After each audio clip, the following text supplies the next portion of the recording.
Hi folks, we're picking it up with the part 2 video to go along with the chapter 7 on psychedelia. I'm picking it up with slide 5 right now, and we're going to be exploring how the Beach Boys and the Beatles were two of the first bands to really push the new envelope on what it means to be a psychedelia sound in the mid to late 60s. A couple things about what the characteristics of music we're talking about sound like, feel like, look like when we say they are psychedelic at this time. A word that Kovacs uses a lot is ambitious. Relative to music that came before, psychedelic music is going to be much more ambitious or experimental or pushing the envelope in terms of the lyrics that are used, in terms of the arranging and the formal structures, in terms of the recording techniques and the instrumental timbres that are chosen. All of these things are going to be more and different and complicated and frankly more creative. Sometimes we get some really genius effects that capture the mood and the moment of the time, such as Good Vibrations or Tomorrow Never Knows.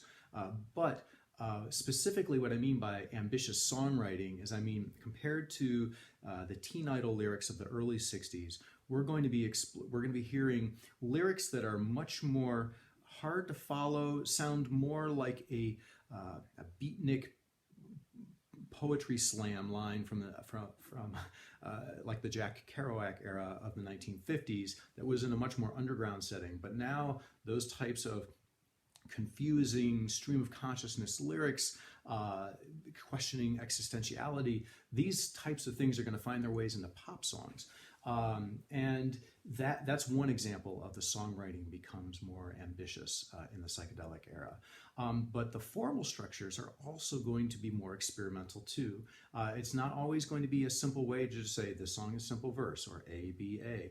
And now we're going to have songs that are going to, frankly, be very eclectic in how we organize and make sense of their structure. There is still structure there, but it is non-traditional, which is in a way what psychedelia was all about, exploring new ways to see music, exploring new ways to see our world, achieving that higher consciousness, and music was one way to get us to that higher consciousness.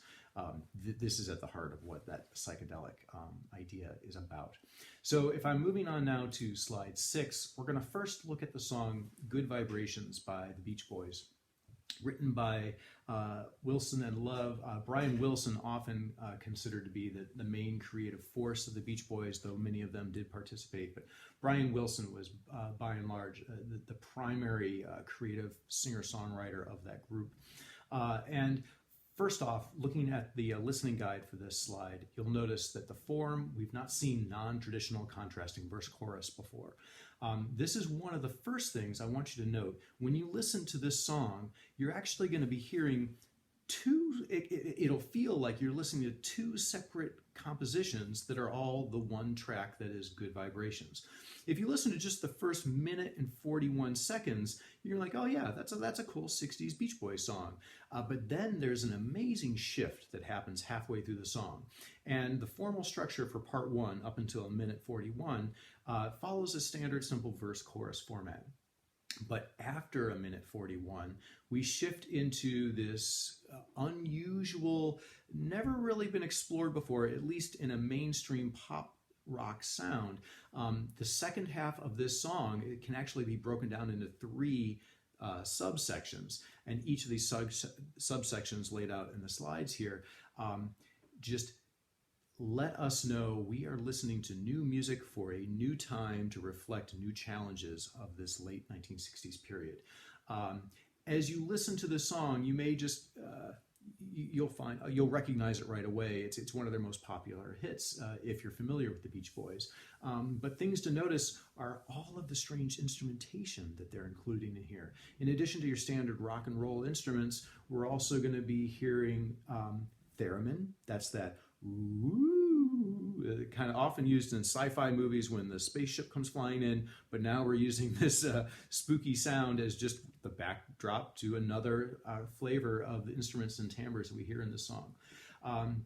A Jews harp is the name of the instrument, where you literally insert it into your mouth and boing, boing, boing, boing, and I can't demonstrate it better than that without one in my mouth. But again, it's an unusual instrument to include on a rock album.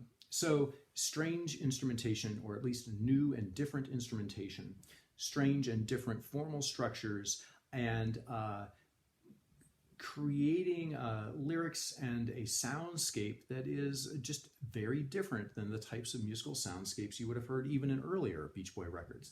This is a great example of what psychedelia sounds like in the late 1960s in a very popular band like the Beach Boys.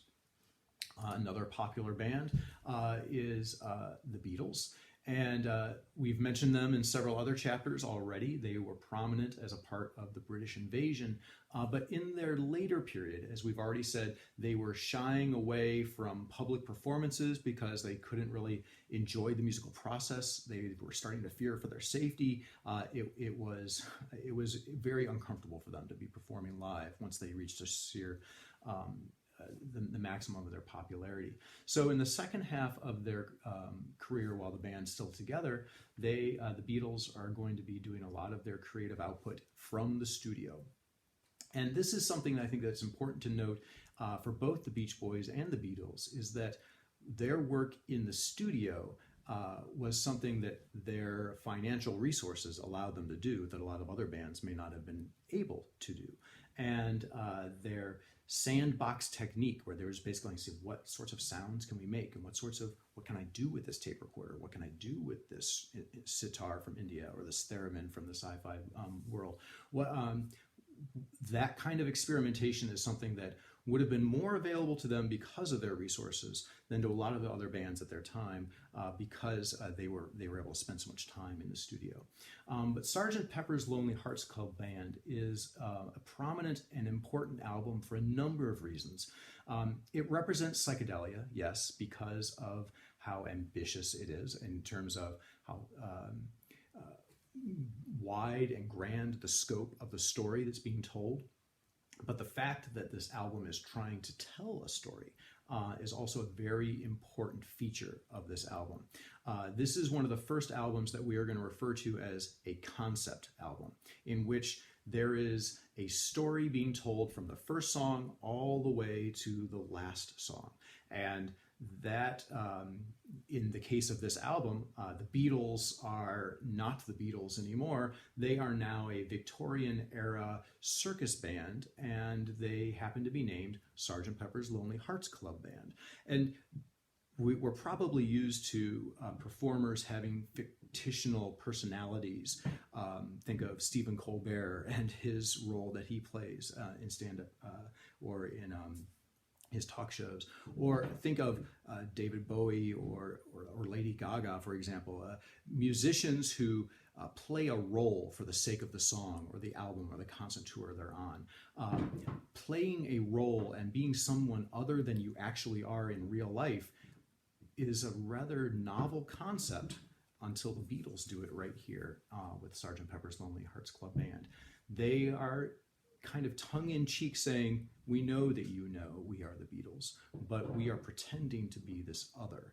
And while we are in this other place, here is this fantasy musical wonderland that we have built for you. That kind of grand, psychedelic, ambitious thinking is going to inspire a lot of musicians, artists, and a lot of people around the world.